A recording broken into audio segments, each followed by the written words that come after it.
네, 안녕하세요. 반갑습니다.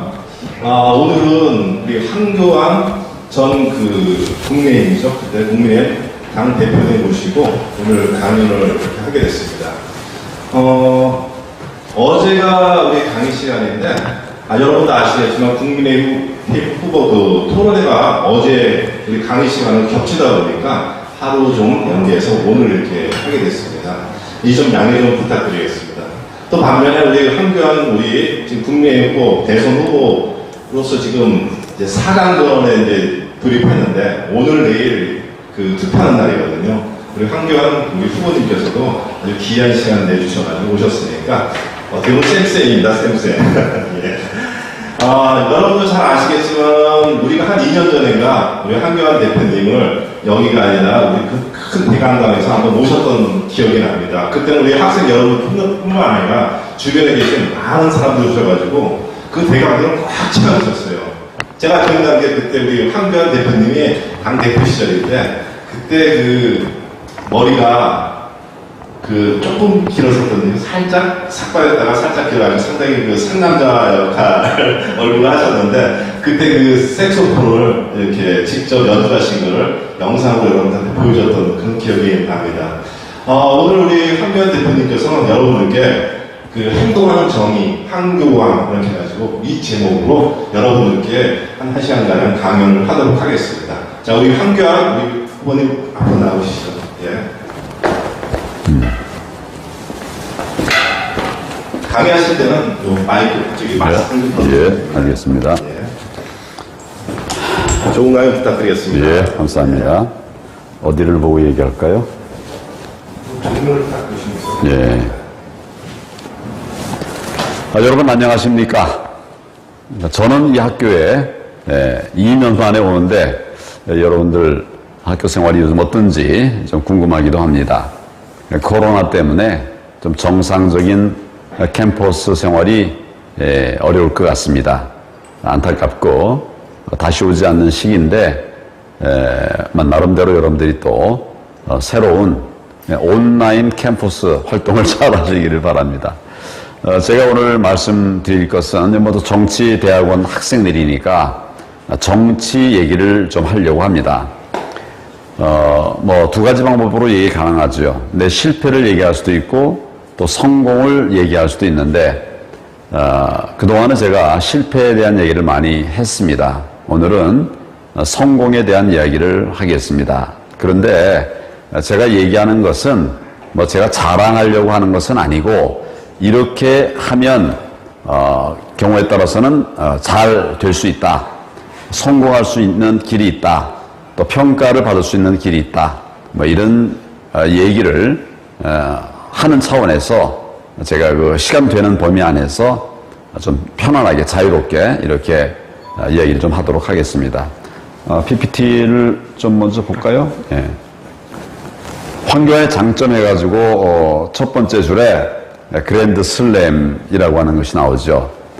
저는 입법부, 사법부, 행정부를 다 거쳤던 어떻게 보면 좀 특이한 경력의 소유자입니다. 그리고 각 부서에서도 책임자의 역할을 해서 그냥 스쳐간 것이 아니라 각 부서에 중요한 일들을 해왔다 하는 점이죠. 그리고 이제 거기다가 대통령 권한 대행까지 하면서 국정의 전반을 훑어본 이런 장점이 있다는 것이죠. 이런 것은 결과적으로 이제 융합 시대에 맞는 그런 정치인의 기반이 될 수 있다. 그런 생각을 합니다. 좀 많은 경험이 필요하고 우리 학생 여러분들도 전공하는 한쪽의 일뿐만 아니라 좀 다양한 경험을 쌓는 것이 미래를 위해서 많이 도움이 될 것이다. 이런 생각을 합니다. 두 번째는 저는 헌법을 중시하는 법치주의자입니다. 저는 이제 법학 또 출신이기도 하고 그래서 이제 법의 중요성에 대해서 잘 알고 있습니다. 일반적으로는 우리가 이제 법이라고 하면 딱딱하게 생각하죠. 그런데 딱딱하면서도 사실은 꼭 필요한 것이 법입니다. 우리는 보통 헌법 같이 하면 시장경제, 자유민주주의 그 두 가지 기둥을 얘기합니다. 근데 저는 사실 그에 못지않게 법치가 중요한 것이다. 이런 생각을 해요. 시장 경제도 법치가 뒷받침이 되지 않으면 유지될 수가 없습니다. 또 자유민주주의도 법치가 기반이 되지 않으면 유지가 될 수 없죠. 그래서 저는 사실은 우리 그 헌법 가치의 핵심은 이 삼두마차, 시장 경제, 자유민주주의, 그리고 법치가 큰 틀의 삼두마차다, 이런 생각을 합니다. 그 중에 이제 법치에 관한 얘기를 좀 덧붙인다고 하면, 제가 장관 시절에 통진당 해산 심판 청구를 이끌어서 결국 통진당을 해산시켰던 그런 일이 있었습니다. 이 정당을 해산한다고 하는 것은 세계적으로 유례가 잘 없는 것입니다.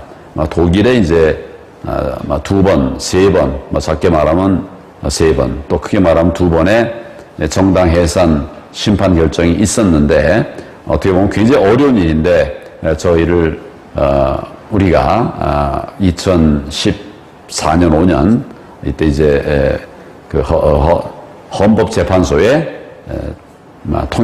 통진당 해산 심판 청구를 해서, 그때 우리가 1년 1개월 동안 17만 장의 서류를 내면서 입증 노력을 해서 결과적으로는 헌재의 9명의 재판관 중에 8명이 통진당은 위헌이다, 위헌 정당이다, 이런 결정을 하게 됐었죠. 여기서 이제 우리가 또 하나 유의해야 될 것은, 우리 헌법에는, 헌법과 법률에는 정당 해산 권한만 있어요. 근데 정당만 해산한다는 것은 아무 의미가 없죠.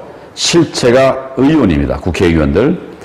정당의 이념을 실행하는 것이 이제 국회의원들이니까, 그래서 그때 해산 심판 청구를 하면서 우리가 그 국회의원도 같이 이제 자격을 박탈해야 된다, 이런 입론을 했고, 그런 것을 통해서 통진당 헌재를 계속 설명을 했고, 헌재도 그걸 받아들여서 통진당과 통진당을 해산하고 통진당 소속 국회의원 5명을 신분을 상실시켰습니다. 그래서 실질적인 정당 해산이 가능할 수 있도록 그렇게 했던 기억이 납니다. 어려운 일일수록 놓치는 부분이 많이 생길 수 있습니다. 저희가 만약 국회의원 자격 바탈 청구를 안 했고 그게 받아들여지지 않았다고 하면, 어려운 통진당 해산 심판을 이뤄놓고도 실질적으로는 우리가 지키려고 하던 자유민주주의를 지킬 수 없었던 이럴 우려가 있었었는데, 그 부분이 이제 잘 막혀졌다. 세 번째는, 법조인 그러면 되게 엄하게들 생각합니다. 그런데 좀 거꾸로 좀 얘기하면, 검사들이 처리하는 사건들의 절반은 재판에 회부하고 절반은 용서해 줍니다. 어떤 형태로든지. 그러니까 반 정도는 기소하고 반 정도는 불기소한다, 이런 것이죠. 그래서 법조인들이라고 해서 그냥 아주 냉혈한, 아닙니다. 그저 따뜻한 마음을 가지고 있는 사람인데요. 저도 따뜻한 그 공직자가 되기 위해서 나름대로 유념하면서 지냈었습니다. 제가 만든 제도 중에 하나가 마을 변호사예요. 이것은 뭐냐면, 우리 국민들이 제일 힘들고 어려워하는 것이 아플 때, 그리고 법률 문제가 생겼을 때, 이거는 전문 영역인데 우리가 스스로 할 수 없으니까 굉장히 필요를 느끼지만, 또 실제로는 우리가 접하기가 어려운 것이 이 의료, 그리고 법률적 서비스였어요. 의료는 지금 이제 의료보험제도가 잘 돼 있어가지고 이제 거의 모든 어려움들이 해소가 됐죠. 근데 법률 문제는 우선 우리가 생소하기도 하고, 막상 이제 법률 문제가 봉착하면 굉장히 어려워합니다. 변호사를 선임하고 그래야 되는데, 변호사 선임 비용이 많이 든다고들 생각하고, 변호사 사무실의 문턱이 높아서 법률 서비스 쉽게 접근하기 어려웠습니다. 그래서 제가 이제 만든 것이 마을 변호사라고 하는 제도인데, 이것은 뭐냐면 제가 이제 재능기부 변호사들을 모았습니다. 돈 한 푼도 받지 줄 수 없다. 그렇지만 우리가 이제 변호사 되고 이 사회에 혜택을 받았으니까 좀 사회에 순수하게 봉사한다, 이런 마음으로 좀 지원을 해달라. 이래가지고 대한변협하고 함께 협력해서 많은 변호사들에게 이제 그 이메일도 보내고 이렇게 했어요. 한 몇 달 만에 1,500명 정도의 변호사들이 재능 기부하겠다고 참여해 주었습니다. 그래서 이것을 근데 1,500명을 어떻게 하면 우리 모든 국민들에게 혜택이 갈 수 있도록 할까? 제가 궁리하다가 우리나라에는 행정구역이 있어요. 제일 밑에 행정구역은 읍면동입니다. 근데 읍면동이 전국에 보니까 3,800여 개가 있더라고요. 읍면동이 3,800개.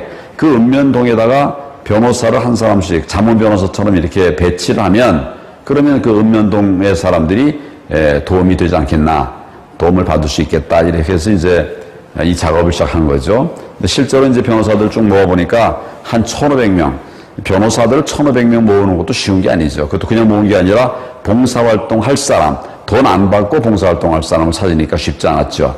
그래서 아까 말씀드린 대로 1,500명이 모였어요. 우리 읍면동 따져보니까 3,800개. 그래서 제가 궁리를 했습니다.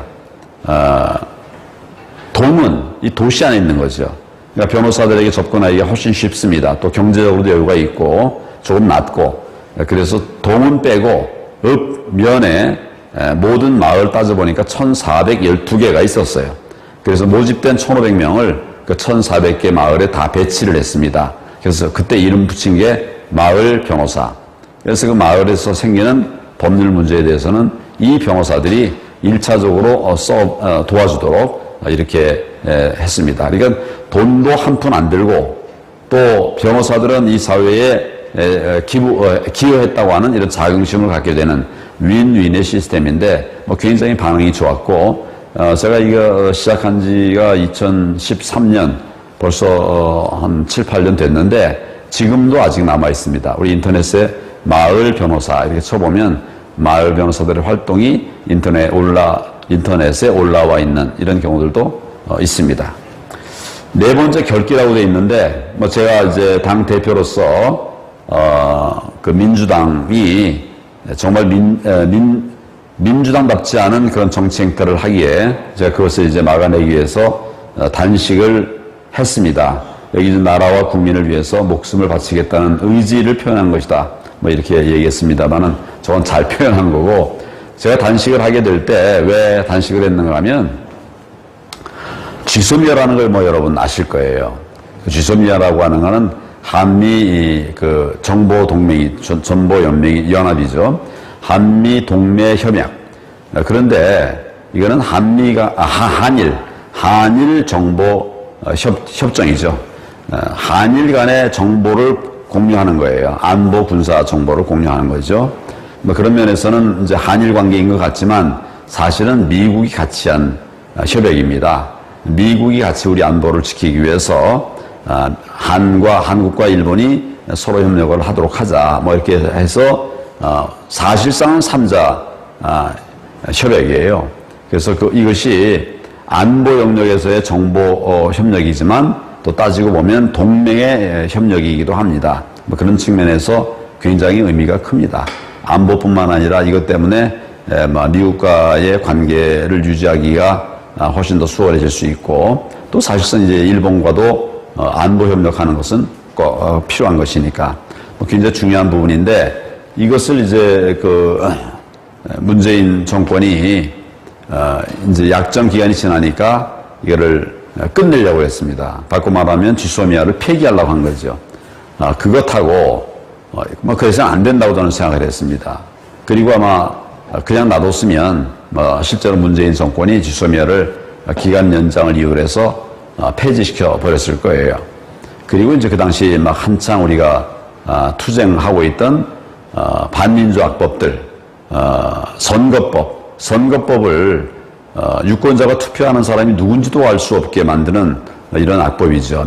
연동형 비례대표제라고 하는 거. 그것을 무도하게 통과시키려고 했고 또 공수처라고 하는 공수처는 검찰 개혁을 명분으로 만들어졌지만 사실은 검찰 개악법입니다. 그런 법은 두어서는 안 되는 사법 체제를 하나 만들어 둔 것이에요.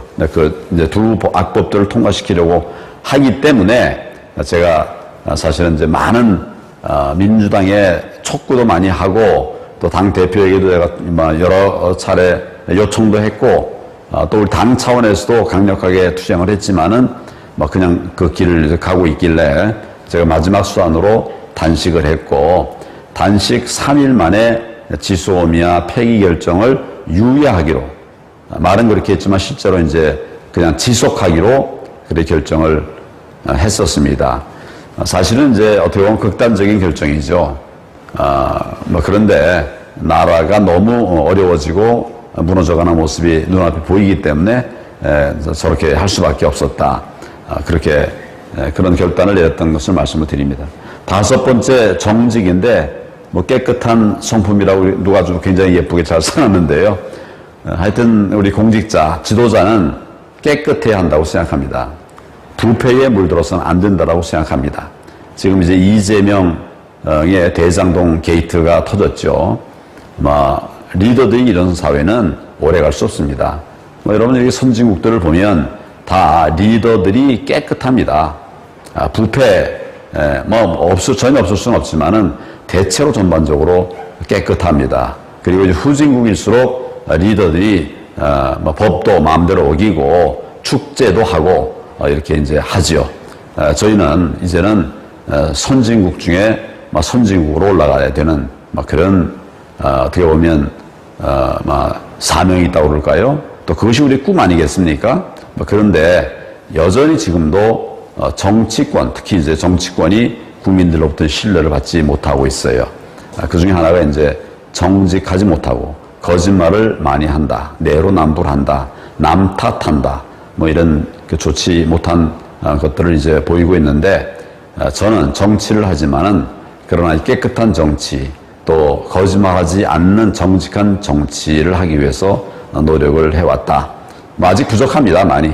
그렇지만 그런 방향으로 노력을 해왔고, 우리 젊은 여러분들도 앞으로 이제 정치나 아니면 사회에서 활동을 한다 하더라도 옛날에 부정적인 잘못된 이런 부분들을 답습하지 말고 정말 새로운 시대에 맞는 4차 산업시대에 맞는 그런 새로운 정치를 하고 또 새로운 정책을 펼칠 수 있도록 그렇게 설계를 해주시면 고맙겠습니다. 큰 틀의 얘기는 되게 했고요. 하나씩 한번 좀 간단하게 좀 살펴보겠습니다. 첫째로 국가관. 저는 대한민국 사랑합니다. 우리가 이렇게 살게 된 것은 대한민국이라고 하는 나라가 있었기 때문에요. 얼마 전에 이제 아프가니스탄 사태를 여러분들이 보셨는데, 자기 나라를 뺏기게 되니까 얼마나 좀 처참해져 버렸습니까? 결국은 이제 너무 잘하는 얘기니까 길게 얘기 안 하겠습니다만은 투철한 국가관이 필요하다.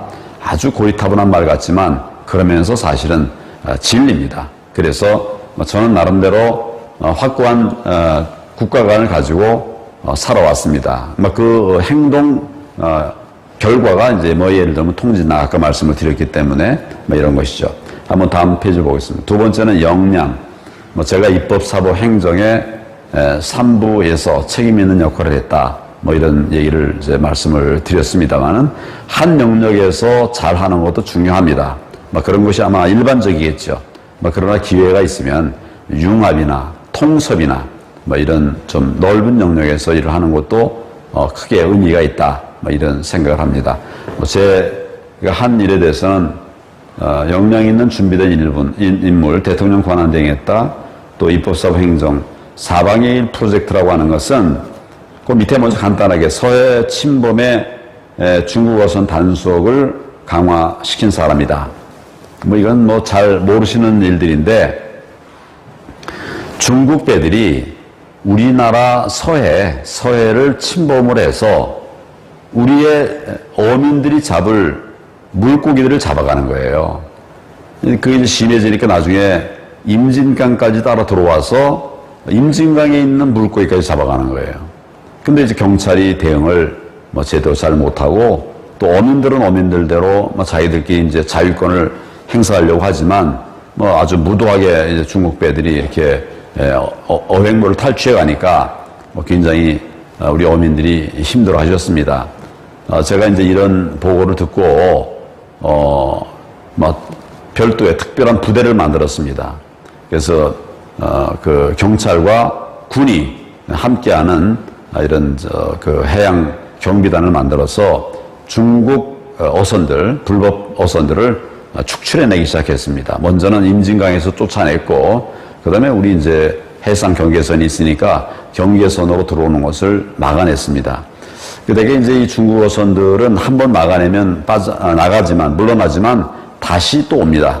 근데 과거에 다시 오는 것까지는 막지 않았기 때문에 오는 그 악습을 우리가 막지 못했던 거예요. 그래서 저거를 그때 아마 상시 순찰단을 만들고, 중국 배가 불법으로 넘어오는 것에 대해서는 강력하게 대처를 해라. 뭐 이렇게 해가지고 한동안 우리 서해 경계선이 지켜졌고, 또 우리 어민들의 어획거에 많은 도움이 됐었다. 뭐 이런 얘기를 들었습니다. 지금 또 다시 이제 흔들리고 있는 것 같아요. 정부가 중국과의 충돌을 원치 않으니까 소홀히 하면 다시 또 이렇게 되는 겁니다. 뭐 지금 그런 정부의 잘못된 정책의 폐해가 우리 어민들에게 그런 많은 손해와 또 불편을 주고 있는 것입니다. 그러나 저는 어떤 상황에서도 우리 국민이 먼저다. 뭐 어떤 다른 나라의 외교나 또 뭐 경제 이런 여러 가지 것들을 이제 걱정을 할 수도 있지만 가장 중요한 것은 우리 국민이다.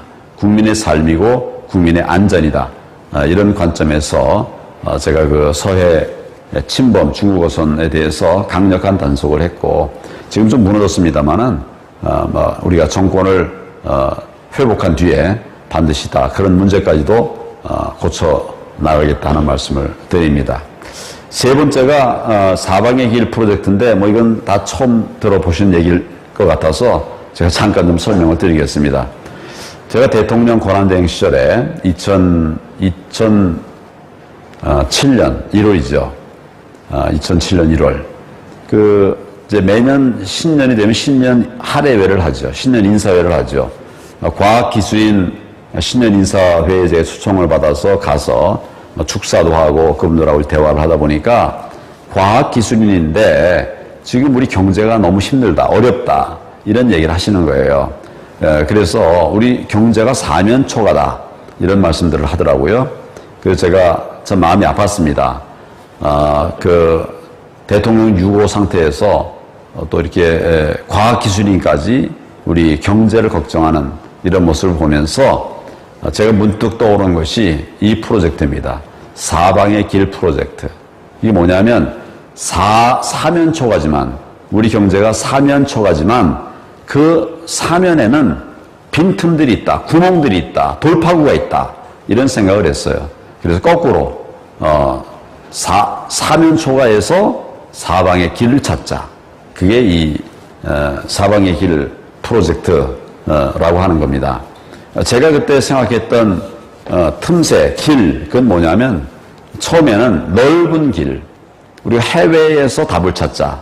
제가 우리 국무위원들하고 함께 이제는 우리가 경영 사업가가 돼야 된다. 경제인들을 돕고 우리 국민들을 도와서 여러분들이 수주도 좀 따오고 뭐 이렇게 하자. 그 해외로 진출해서 그 큰 틀의 경제를 만들어 가보자. 이렇게 이제 했었습니다. 실제로 내가 저걸 시작한 지 3달 만에 해외에 그 대형 그 인프라 사업, 그래서 3건을 이제 우리 수주했는데 제 기억으로는 80조, 우리 돈으로 80조의 큰 수주를 하기도 했습니다. 제가 이제 대통령 권한 대행을 6개월을 채 못했기 때문에 그 뒤에 부분에까지는 이제 챙기지는 못했지만 우리가 길을 찾으면 길은 있다, 그런 생각이. 지금도 마찬가지로 해외에 나는 우리의 길이 있다, 이런 생각을 합니다. 두 번째는 우리가 잘하는 길이 있어요. 잘 못하는 길에 헤매고 있을 게 아니라 잘하는 길에 도전하자. 우리가 잘하는 게 뭘까요? 우리가 잘하는 것 있죠. ICT 우리가 잘합니다. 뭐 내가 물었더니 다들 우리가 제일 잘하는 게 뭘까요? 그랬더니 ICT, 과학기술 잘한다고 그래요. 그럼 거기서 길을 찾자. 그래가지고 제가 과학기술인 모아가지고 이분들이 그동안에 우리가 성과를 냈던 과학기술의 역량들을 이제는 산업으로 연결하자. 여러분의 과학기술 성과가 돈 버는 일에 사용될 수 있도록 그렇게 하자. 뭐 이런 길들을 만들어 갔습니다. 마침 지금 이제 4차 산업혁명 시대니까 딱 맞는 그런 정책이었죠. 세 번째는, 사방의 길 세 번째는, 새로운 길, 새로운 길이 뭐냐면 우리가 벤처 창업, 우리 국민들 아주 우수하죠. 그래서 벤처 붐을 일으키고 창업 붐을 일으켜서 없는 일자리 만들어내고 또 침체된 우리 경제 분위기를 확 끌어올리자. 이렇게 해서 새로운 길. 네 번째가 뭐냐면 하면 되는 길. 여러분, 하면 되는 길이 뭘까요? 우리가 하기만 하면 되는 게 뭐가 있을까요? 규제 혁신입니다. 규제 혁신. 정부가 규제 풀기만 하면 되는 거예요. 외국하고 협의할 것도 없고 그냥 우리가 스스로 풀기만 하면 되는 거죠. 그래서 그걸 풀어주는 대신에 이제 어떻게 보면 시민들에게, 국민들에게 자유를 주는 거죠. 규제 푼다는 건 바꿔 말하면 자유를 주는 것입니다. 그 자유를 줬더니 문제를 일으키면 그 문제 일으킨 부분에 대해서는 굉장히 엄하게 법적인 조치를 하면 된다. 난 그렇게 생각했어요. 그래서 자유 주고 그 자유를 남용하는 경우에는 또 엄단하는 그런 투트랙을 통해서 그 규제를 확 풀어야 된다. 이런 얘기를 했습니다.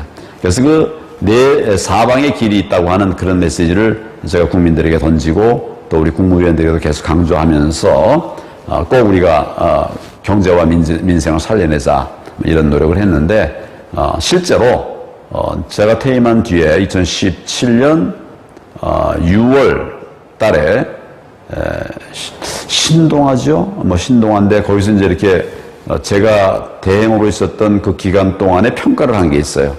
사실은 굉장히 잘 평가를 이렇게 했더라고요. 우리 어려운 경제를 되살려냈다. 그래서 우리가 이제 지도자들은 사실 남들이 사면초가라고 할 때 거기서 길을 찾아야 되는 거죠. 그렇게 해야 지도자가 될 수 있고 또 평가를 받을 수가 있고 우리 또 정치를 하고자 하는 분들은 그렇게 남들이 생각하지 않은 이런 이야기들을 좀 정책화하고 또 이야기할 수도 있어야 된다. 이런 말씀을 드립니다. 그 다음에 세 번째는 공정과 정의인데 저는 평생 이런 삶을 살기 위해서 애썼습니다. 제가 그 법무부 장관 시절에 가석방 때문에 말들이 많더라고요. 가석방. 이제 형기가 다 되지 않았지만 양형 성적이 좋으면 그 가석방, 우선 석방을 해 놓는 이런 제도가 있습니다. 근데 법무부에서 주관하는 건데 제가 장관 때 이렇게 보니까 이 가석방 제도가 잘못 운영되고 있더라고요. 뭐냐 하면 관행이라고 하는 것이 잘못된 관행이 만들어져 있었어요. 한 70% 형을 살면 가석방을 해주는 것으로 알고 있는 이런 잘못된 인식들이 있더라고요. 예를 들어서 형이 1년 선고가 됐다. 그러면 한 8개월, 9개월 이 정도 살면은 이제 가석방을 해주는 거예요.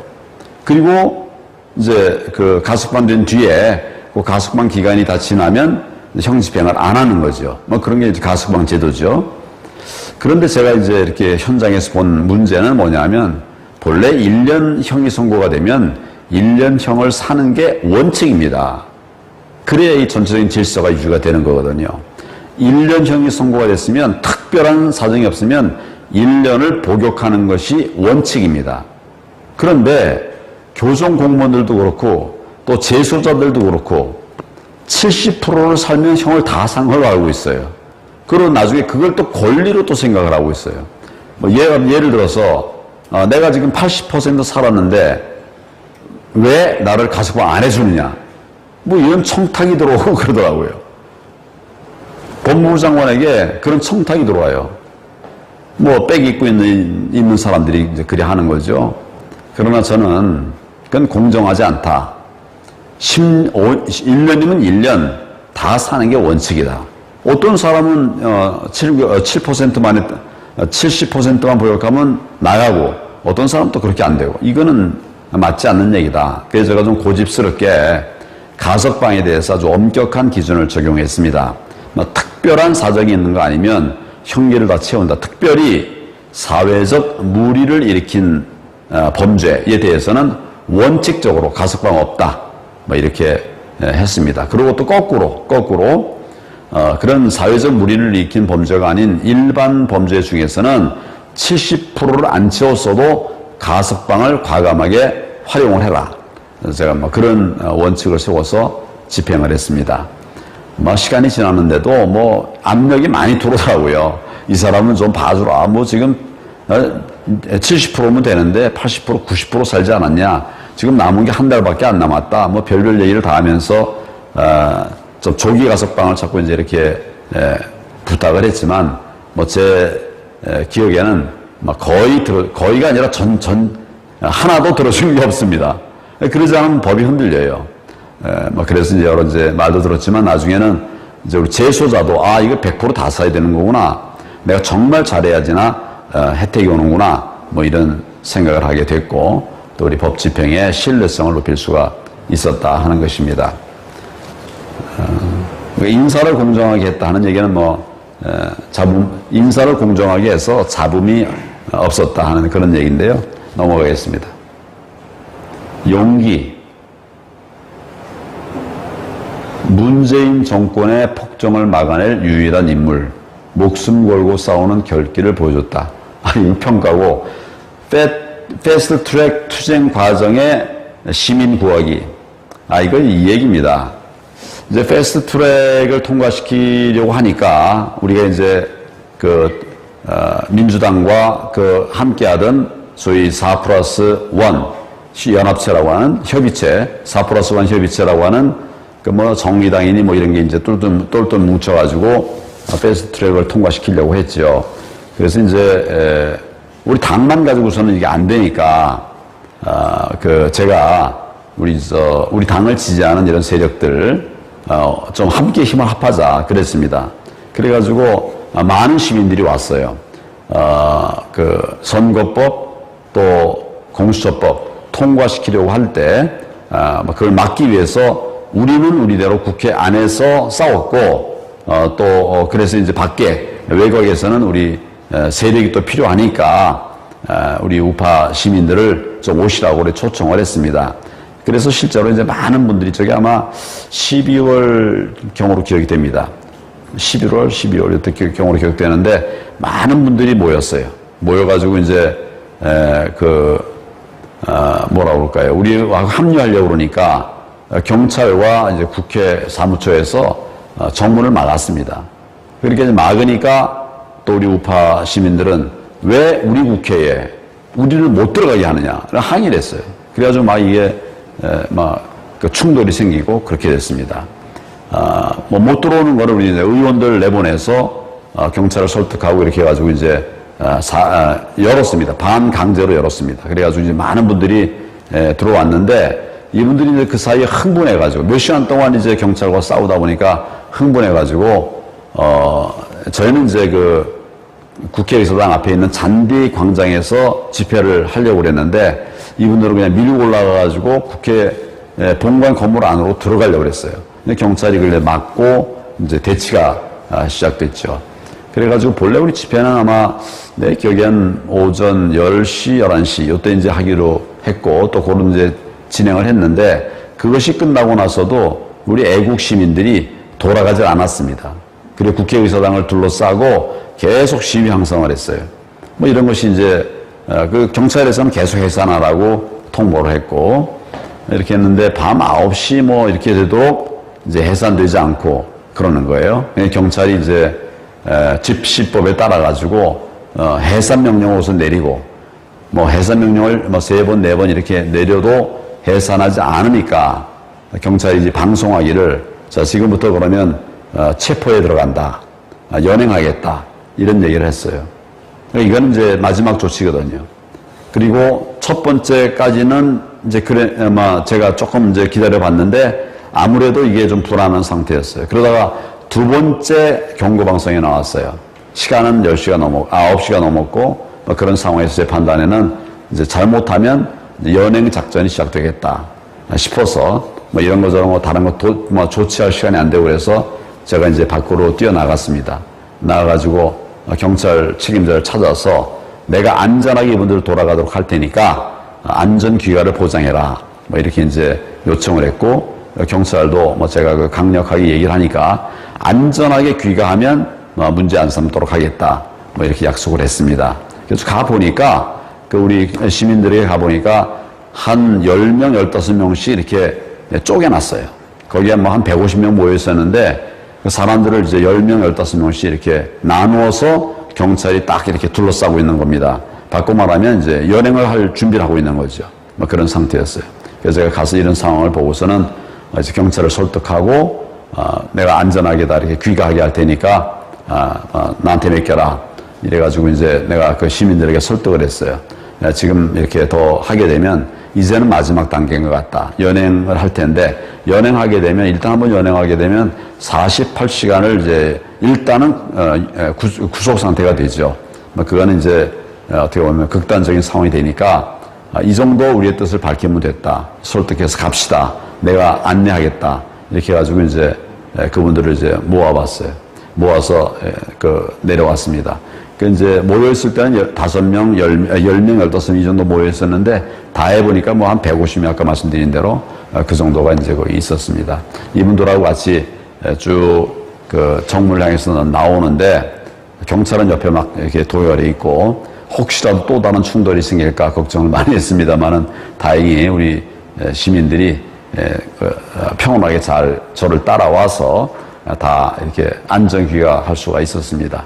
그 마지막에 이제 제가 그 국회 정문 밖에서 그들을 이제 이렇게 다 배웅하면서 왜 우리가 이렇게 이런 상황이 돼버렸나, 그게 굉장히 참 마음이 아팠었습니다. 다행인 것은 이분들이 연행되는 그런 불행한 사태를 당하지는 않게 된 것이 아주 다행이라고 생각을 하게 되었었습니다. 둘째 단식 얘기는 아까 했고요. 세 번째는 국가보안법 문제인데 얘기인데 김대중 대통령이 후보 시절에 자기가 당선이 되면 국가보안법을 폐지하겠다 이런 공약을 했습니다. 그리고 이제 대통령이 되니까 실제로 국가보안법 폐지 작업에 들어갔어요. 민주당의 7명의 그 국가보안법 개폐 소위를 구성을 해가지고 추진을 하기로 한 겁니다. 다 국가보안법 폐지론자들이 그 소위의 위원으로 들어간 거죠. 뭐 그래가지고 이제 대통령 되고 나서 소위 만들고 국가보안 폐지하겠다라고 하는 추진을 하면서 당과 당정 협의를 한 겁니다. 민주당의 7명의 소위 위원들하고 그 다음에 이제 우리 법무부하고 당정 협의를 하게 된 거예요. 저는 국가보안법을 없애서는 안 된다라고 생각을 했습니다.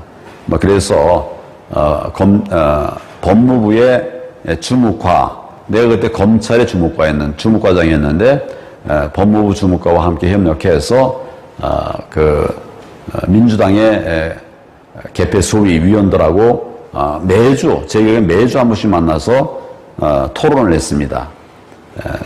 우리는 우리대로 이렇게 팀을 만들어서 대응 논리를 만들고 쭉 했는데 6개월 만에 그 민주당의 개폐 소위 위원들 중에 5명이 국가보안법 폐지 신중론으로 바뀌었습니다. 우리하고 디베이트를 하면서 토론하면서 국가보안법의 필요성에 대해서 나름대로 공감을 한 거죠. 그렇게 쉽게 없애서는 안 되는 법이라 하는 걸 알게 되었습니다. 그래서 결국은 이제 소위 위원 7명 중에 5명이 신중론자로 바꿔지니까 민주당에서 또 이걸 더 추진할 수 있는 동력이 없었겠죠. 그래서 이제 포기하고 말았습니다. 결국은 이제 대통령이 된 사람의 공약 그리고 대통령의 핵심 과제를 우리가 이제 막아낸 거죠. 지금까지도 아직 국가보안법은 그대로 있습니다. 김대중 대통령 당시의 국가보안법이 지금도 그대로 유지가 되어 있습니다. 한두 군데 고칠 때가 있긴 합니다. 그런데 하여튼 그 협의 과정에서 민주당이 포기를 사실상 했기 때문에 지금까지도 존치가 되어 있고, 국가보안법은 과거에 악법 논란이 있었습니다. 과거에 6.29 선언 이전에 1987년 6.29 선언 이전에는 이 국가보안법이 남용됐던 때가 있습니다. 항상 그런 것은 아니지만 남용됐던 때가 있었습니다. 그러나 이제는 1987년 이후에 헌법 바뀌고 국가보안법도 개정이 됐습니다. 그 당시 아마 거의 민주당의 뜻을 많이 반영해가지고 만든 게 지금의 국가보안법입니다. 그리고 이것은 북한이라고 하는 그 단체가 공산 집단이 있는 그런 한은 반드시 필요한 법입니다. 물론 우리 형법에 보면 내란, 외환죄 뭐 이런 그 범죄가 쭉 있습니다. 근데 그것은 다 적국이 조건이에요. 주체가 적국이 내란을 한 경우에 처벌한다는 거고 적국이 외환을 일으킨 경우에 처벌한다 이런 거거든요. 그러니까 북한은 우리가 적국, 나라로 생각하지 않죠. 그래서 형법을 적용 못하는 거예요. 그래서 국가보안법을 만든 건데 여전히 그 법의 필요성은 인정이 된답니다. 필요성이 인정이 되고 있습니다. 그런 점에서 신중하게 해야 되는데 그런 노력을 했었다는 점하고 이제 그 노무현 정부 시에 강정구 구속 의견 뭐 저 얘기는 뭐냐면 강정구 교수라고 동국대 교수가 있었습니다. 이분이 이제 6.25 전쟁을 통일 전쟁이다라고 미화를 했어요. 그래서 자세한 설명들을 통해서 그냥 뒤집어 놓으면 됩니다. 예. 미화를 했습니다. 그래서 이제 이게 고발이 되고 경찰에서 수사를 했는데 그 수사 과정에서 노무현 대통령이 뭐 이런 것을 사건이라고 조사하는 것은 말도 안 된다. 뭐 이렇게 수사하지 말라는 명시적인 그런 메시지를 주었습니다.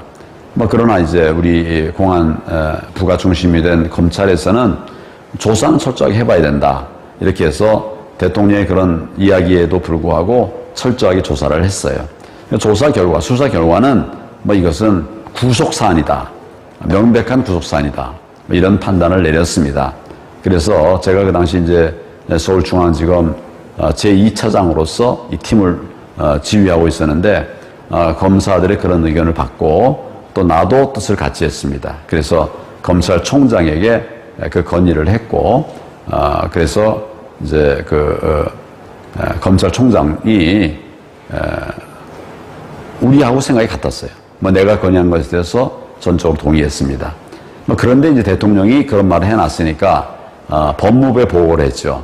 그 당시 법무부 장관이 천정배 장관인데 보고를 했더니 천정배 장관이 뭐 사실상 거부를 했습니다. 그래서 구속할 수 없다. 불구속 수사 지휘권을 발동을 했어요. 우리 검찰청법에 보면 법무부 장관은 특정 사건에 한해서 검찰총장을 통해서 수사 지휘할 수 있다라고 하는 규정이 하나 있습니다. 규정은 있지만 우리 건국 이래 한 번도 사용하지 않은 그런 규정이에요. 그것을 발동을 해서 수사팀의 구속 의견을 이제 불구속으로 바꿔버렸습니다. 그 당시 총장이 나도 법조인이니까 장관의 수사지휘권 명령에 대해서 수용하겠다. 그렇지만 이런 상황에서는 내가 총장직을 계속할 수 없다고 해서 총장직을 사퇴하는 방법으로 저항을 했죠. 그랬던 것이 이제 강정구 교수 사건인데 결국 이제 강정구 교수는 제가 이제 불구속이지만 기소해가지고 유죄 확정이 돼서 교수직을 잃었던 이런 일이 있었습니다.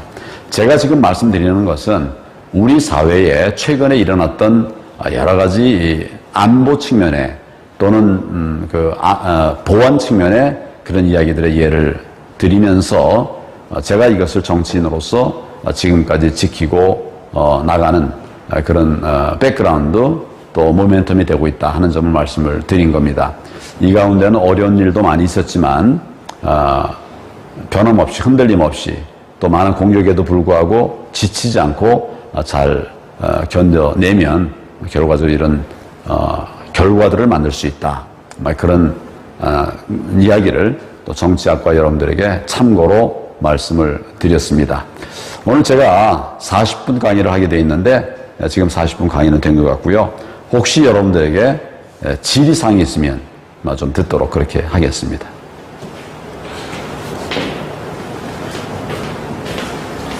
예, 오늘 강연 일단 잘 들었습니다. 사실 한 2년 전에 한번 모셨을 때 그때 그 삭발, 단식, 투혼 이렇게 하셨는데 그 2년이 지나고 나니까 그때 기억에 남는 많은 사람한테 아스팔트 보수니 강경 보수니 이런 얘기를 많이 했었거든요. 근데 오늘 이렇게 강연을 들어보니까 그때 그 시대적 상황이 그럴 수밖에 없게 만든 그런 상황이었다는 것들이 우리 황 대표님 이 강연 속에 묻어나오고 아까 말한 대로 그때 지속미냐 이런 거 다 막아냈지 않습니까?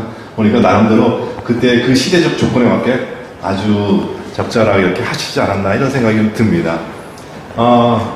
제가 이제 학생들이 질문을 하셔야 되겠는데, 오늘 이렇게 녹화하다 보니까 제가 대신해서 좀 질문 드리겠습니다. 지금도 색소폰 부시나요? 색소폰, 이게 좀, 꾹 누르세요.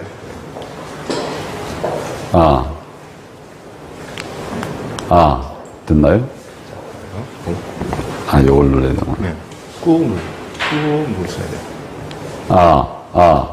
됐나요? 네. 색소폰은 있습니다. 있는데 요새 있었는데 잘 못합니다. 연습할 시간이 없는데 가끔 그냥 불현듯 아예 색소폰을 꺼내놨어요. 꺼내놓고 세팅 다 해놓고 이러고 있는데도 진짜 못합니다. 못하는데 정말 가끔 불현듯 한번 불고 싶은 생각이 들어서 불면 또 소리 나더라고요. 요번에 지금 국민의힘 경선 중인데 아마도 국민의힘 후보가 되셔가지고 그때 한번 여유를 가지고 한번 부르시면 괜찮을 것 같습니다. 꼭 그렇게 하겠습니다. 지금 우리 그 토론회를 이렇게 쭉 보다 보면은 우리 한교안 그 후보라고 불러야 되겠죠. 한교안 후보께서는 계속해서 보니까 지난 4.15 총선에 대해서 그 선거의 불법에 대해서 계속 얘기하시더라고요. 근데 한편에서 이런 얘기를 하더라고요.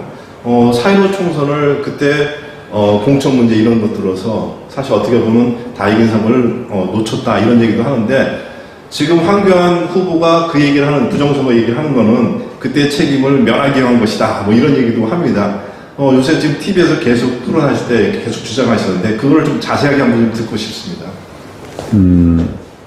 제 책임을 면하려고 한다면 제가 출마했던 종로 선거가 불법 선거였다 이렇게 말을 해야 되겠죠.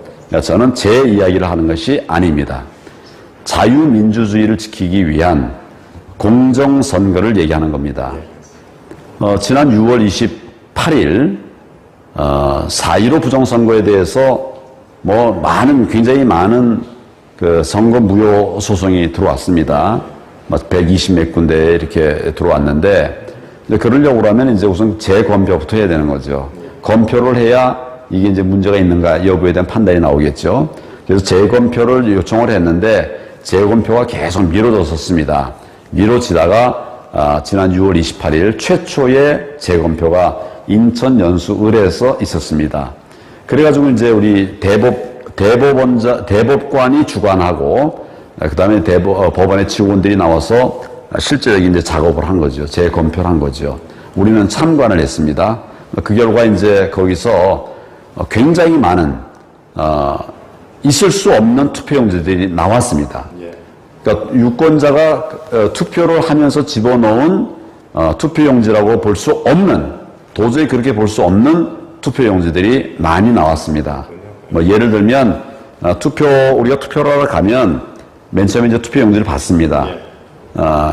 그러면 그걸 가지고 와서 이제 우리가 투표소에 가서 기표소에 들어가서 기표해가지고 접어서 이제 투표함에 집어넣죠. 요게 이제 보통의 그 절차인데 우리가 처음 투표용지를 받으면 이게 뭔가 내 건가 내가 해도 되는 건가 한번 봅니다. 그렇죠. 그러면 그 밑에 이제 투표관리관 도장도 있고 다 그런데 그런 투표관리관 도장이 있어야 진짜 투표용지거든요. 만약 그런 게 없으면 그냥 내가 나쁜 마음을 가지면 이 투표용지 비슷한 거 만들어서 가지고 갔다가 거기서 이제 정상 투표용지 하나에다가 내 거 두세 장 더 집어넣어가지고 투표를 할 수도 있죠. 이렇게 되면 결국 이제 공정선거가 무너지는 거니까 투표용지가 진짜 투표용지다라고 하는 걸 확인하는 게 투표관리관의 인장입니다. 투표관리관의 인장. 그게 다 찍혀 있는데 투표관리관의 인장이 막 어그러져 있는 거예요. 문드러져가지고 시뻘건 그냥 일장기 같은 이런 투표용지들이 다수가 나왔습니다. 그러니까 이건 우리가 투표를 한 용지라고 말할 수 없는 거죠. 그러니까 우리가 실제로 유권자가 투표한 이후에 재검표할 때 그 사이에 이런 이상한 투표용지가 들어간 거죠. 또 빳빳한 투표용지라고 한 번도 접히는 적이 없는 투표용지가 제가 가서 직접 보니까 한 30-40%가 나옵니다. 그러니까 아무 접은 흔적이 없는 투표용지라는 건 있을 수가 없는 거거든요. 법원의 검증 단계에서 이렇게 확인하시는 거죠? 그러니까 재검표할 때. 재검표하면서 내가 이제 들어가 봤더니 가보니까 접은 흔적이 전혀 없는 투표용지가 한 30~40% 이렇게 되더라고요. 예. 접은 적이 없을 수가 없거든요. 우리 실제 투표 용지로 투표로 했다면 그럴 수가 없는 거거든요. 그러니까 이제 선관위원회에서는 뭐라고 해명을 하는가 하면 형상 기억 용지를 썼다 이거예요.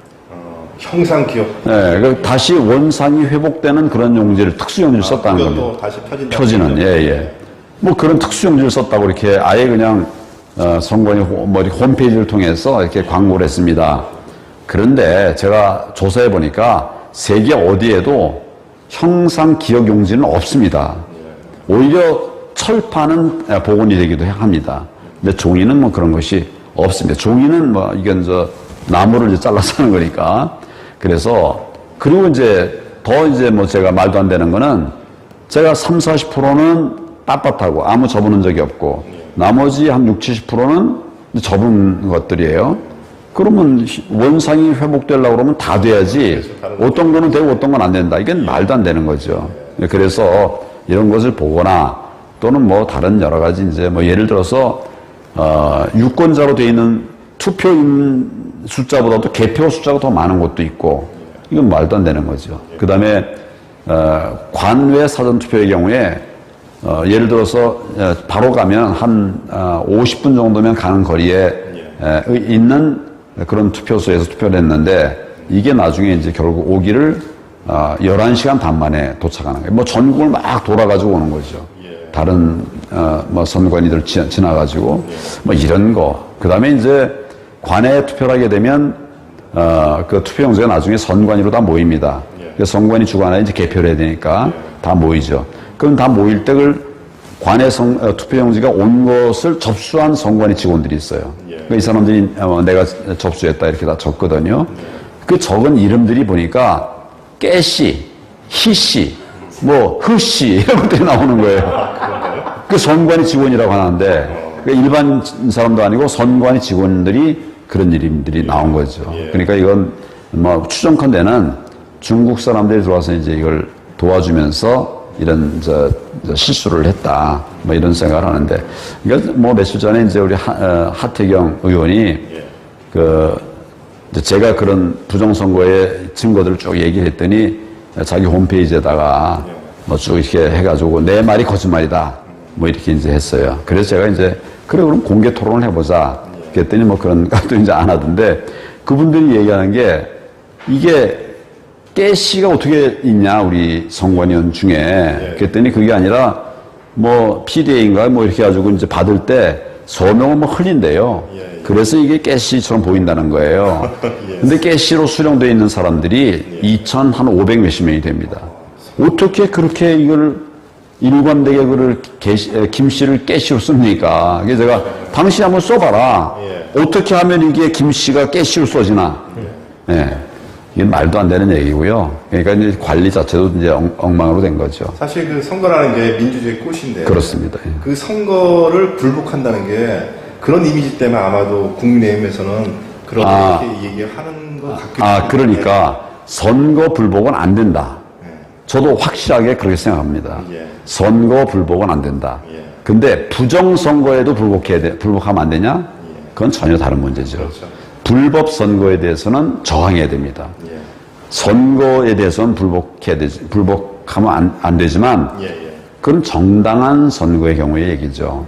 지금 키르기즈스탄인가요? 작년에 10월 달에 거기가 이제 그 부정선거 시비로 결과적으로 이제 여당이 90%의 득표를 했습니다. 그렇습니다. 그런데 그 직후에 그 개표 직후에 국민들의 저항이 일어났어요. 그래서 뭐 아주 엄청난 그냥 이런 저항이 일어나서 결과적으로 중앙선관위원장이 선거 무효를 했습니다. 전면 무효. 그리고 대통령은 물러났어요. 이거 작년 일입니다. 작년 10월로 기억이 됩니다. 근데 문제는 그 키르기스탄에서 사용했던 선거 관리 기구들이 우리 거였다는 거예요. 그렇습니다. 우리 거를 팔았는데 거기서 그걸로 이제 활용을 해서 부정선거를 했다는 거죠. 방금 말씀하신 건 확인 가능한 건가요? 아니고 언론에 보면 다 있고, 그럼요. 보도가 돼 있는 겁니다. 우리가 다 우리 거고. 그 다음에 2018년도에 예. 이라크하고 콩고 예. 거기도 이제 선거 부정 시비가 커가지고 뭐 데모가 엄청 많이 일고 그랬는데 거기 그때도 우리 한국 기기를 갖다 쓴 거예요. 그래서 결국 이제 우리 것에 뭐 좀 부끄러운 얘기지만 우리 그 선거 관리 시스템이 우리 기계가 이게 이제 얼마든지 조작이 가능한 기계였다라고 하는 반증이 되는 거죠. 그렇군요. 사실 이렇게 얘기를 듣다 보니까 또 기사도 돼 있다니까 어떻게 보면 합리적인 의심을 할 수 있는 그런 여지가 상당히 많이 있어 보이네요. 처음에 우리 황교안 대표님은 여론조사에서 상당히 어떻게 보면은 바닥이었죠. 저는 8강도 못 가는 줄 알았는데 지금 어제 여론조사 보니까 지금 4등이시더라고요. 아, 그렇습니까? 예, 3.6% 4등 나온 제 여론조사를 봤어요. 아마도 이렇게 남들이 감히 언급할 수 없는 그런 선거 부정에 관한 문제 이런 것들을 뚝심 있게 또 이렇게 얘기를 하시니까 아마도 그게 반영이 또 공감하는 그 유권자들이 많이 있으신 것 같기도 합니다. 예. 그러니까 이제 부정선거 이야기를 하면 이건 표 얻는데 도움이 안 된다. 이런 얘기를 합니다. 근데 선거의 틀이 무너져 버리면 그건 민주주의가 못 지키는 겁니다. 그러니까 선거의 틀이 무너져 가지고 국민이 뽑지 않은 사람들이 당선이 되게 이렇게 되면 이거는 정말 그 민주주의라고 말할 수 없는 거죠. 그러니까 저는 뭐 우리가 표를 얻고 못 얻고 이런 문제라기보다도 민주주의의 기본 틀이 흔들리고 있기 때문에 지금 표 얻는데 그것도 중요하지만 표를 잘 관리할 수 있는 이런 선거 시스템을 확보해야 된다. 그런 측면에서 제가 부정선거 이슈를 얘기하고 있는 겁니다. 그러면 이제 법치주의 얘기 좀 해볼까요? 예. 아까 얘기하신 게 그 통합진보당 해산은 그거는 사실 우리나라 역사상 처음 있는 일이고 아마 전 세계적으로 아마 서독인가 그때 공산당 판결 빼고는 아마 없는 걸로 알고 있습니다. 우리 그 후보님께서는 성남지청장 하셨잖아요. 그렇습니다. 예. 그때가 언제쯤이죠? 2006년도입니다. 지금 이재명 시장이 그때 성남시장 출마하겠다고 다니던 뭐 그 무렵입니다. 그렇죠. 그 다음에 그 통합진보당 해산이 언제였죠? 그때가? 2013년에 청구해서 2014년도에 해산이 됐죠. 제가 예전에 그 기사를 봤을 때는 이런 게 있었거든요. 그 경기 동부연합, 뭐 통합진보당 해산 주역이셨으니까 당시 때. 그 경기 동부연합의 근거지가 사실 성남이었다는 얘기를 많이 하고. 그렇습니다. 그래서 이재명하고 관련이 있겠냐 없겠냐 이런 얘기도 많이 나왔었지 않습니까?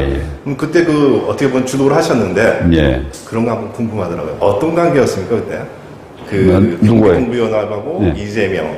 그때는 경기 동부연합은 이석기가 이제 그 리더였고 끌어갔는데 그 라인이 같습니다.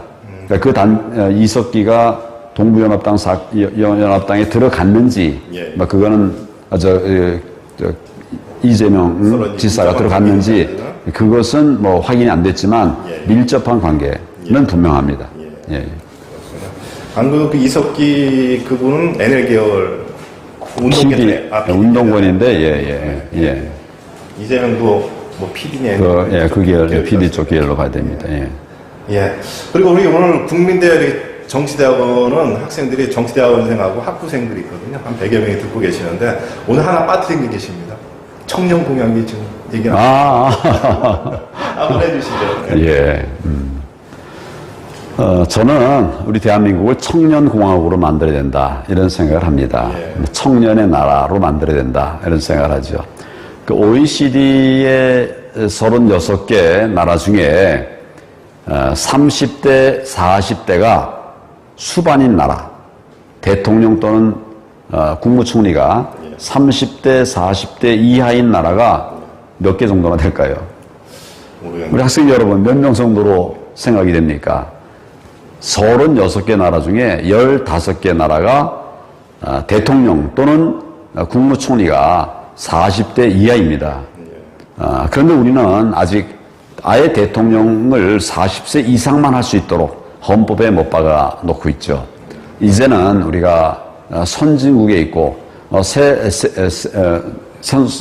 새로운 시대에는 젊은이들이 역할을 해야 된다고 저는 생각합니다. 그래서 제가 내놓는 정책 중에 하나는 청년의 나라를 만들자. 뭐 예를 들어서 장관도 30대가 되고 예. 우리 지금 장관급이 아마 20살이 될 겁니다. 뭐 제가 예를 든다면 7 내지 10자리 정도는 30, 40대가 맡아야 된다. 예. 장관이나 차관을 뭐 그런 이제 우리 기본적인 틀에 관한 얘기를 좀 해야 될 것 같고요. 그리고 청년청도 만들어야 된다. 예. 우리 이제 여가부에 사거나 뭐 이렇게 나눠져 있습니다.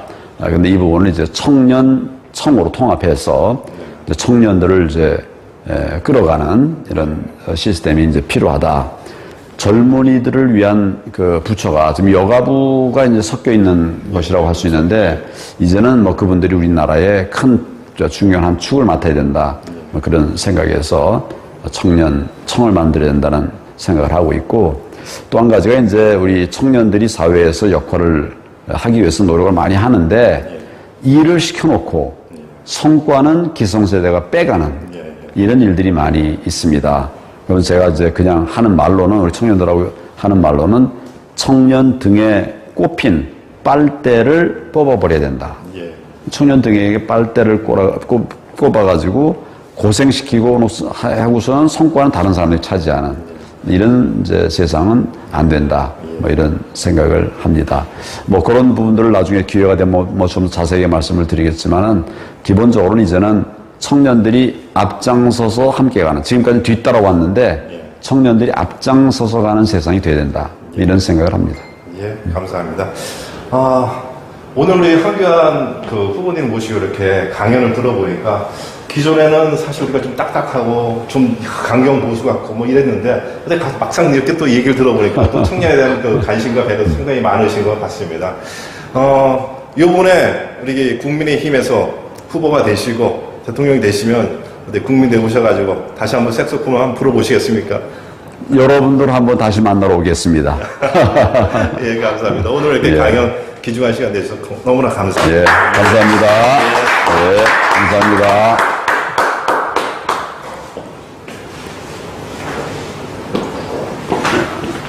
아이고.